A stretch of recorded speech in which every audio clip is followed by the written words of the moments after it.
Hi అండి. వర్షాకాలంలో, చలికాలంలో మిరియాల రసం ఇష్టపడని వాళ్ళంటూ ఉండరు.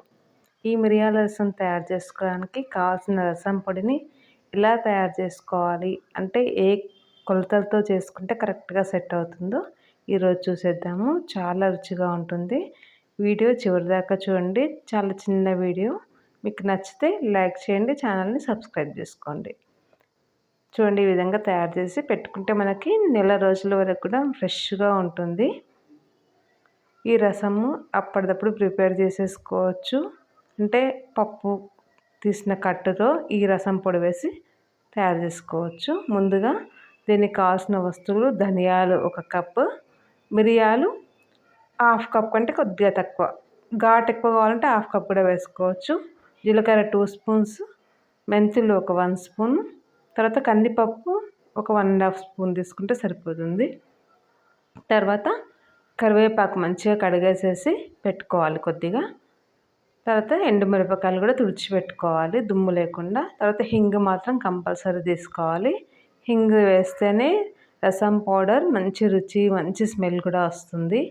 ఇవన్నీ కూడా రెడీ చేసి పెట్టుకోవాలి. తర్వాత ప్యాన్లో ఇవన్నీ ఒక్కొక్కటిగా వేసుకొని మంచిగా సిమ్లో పెట్టుకొని వేయించుకోవాలి. మరీ సిమ్ కాకుండా మరీ హై మీడియంలో పెట్టుకోవాలన్నమాట. పెట్టుకొని కలుపుకుంటూ వేయించుకోవాలి. ఐరన్ కడాయి అయితే ఇంకా మంచి టేస్ట్ వస్తుంది. ఐరన్ కడాయి కూడా పెట్టుకోవచ్చు. ఈ విధంగా మంచిగా వేగే వరకు వేయించుకోవాలి. చెక్ చేసుకోవాలి ఒకసారి. ఇలా మనము నొక్కితే తెలుస్తుంది అన్నమాట వేగినాయా లేదా అనేసి.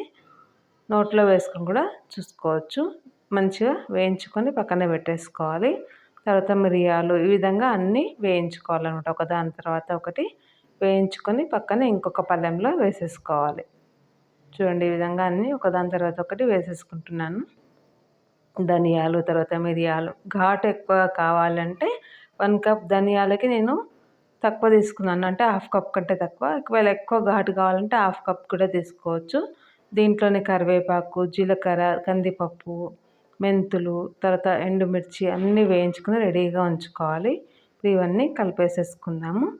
తర్వాత దీంట్లోనే కాస్త హింగు వేసేసుకుందాము.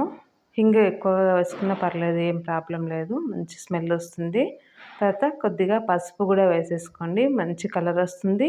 మనకు పొడి కూడా ఎక్కువ రోజులు ఫ్రెష్గా ఉంటుంది. తర్వాత కాస్త ఉప్పు వేసుకుంటే మనకి మెత్తగా కూడా గ్రైండ్ అవుతుందన్నమాట. ఈ విధంగా అన్నీ కలిపేసేసి పూర్తిగా చల్లారిన తర్వాత మిక్సీ పట్టుకోవాలి. ఈ విధంగా చేసుకుంటే మీకు నా ఛానల్లో స్పూన్ కొలతలతో కూడా వీడియో ఉందన్నమాట. అది అంటే నైట్ టైం చేసుకోవడానికి అప్పటిదప్పుడు కట్టు లేకుండా చేసుకునే రసం పౌడరు. ఇది మనం కట్టుతో చేసుకోవచ్చు. ఈ విధంగా మెత్తగా గ్రైండ్ అయిపోతుంది. మనం ఉప్పు వేయడం వల్ల మంచిగా మెత్తగా గ్రైండ్ అయిపోతుంది. మంచిగా ఫ్రెష్గా కూడా నిల్వ ఉంటుంది. దీన్ని చూడండి, ఒక బౌల్లో తీసుకొని మళ్ళీ ఒకసారి కలిపేసేసుకోవాలి. సరిగ్గా కలుస్తుంది.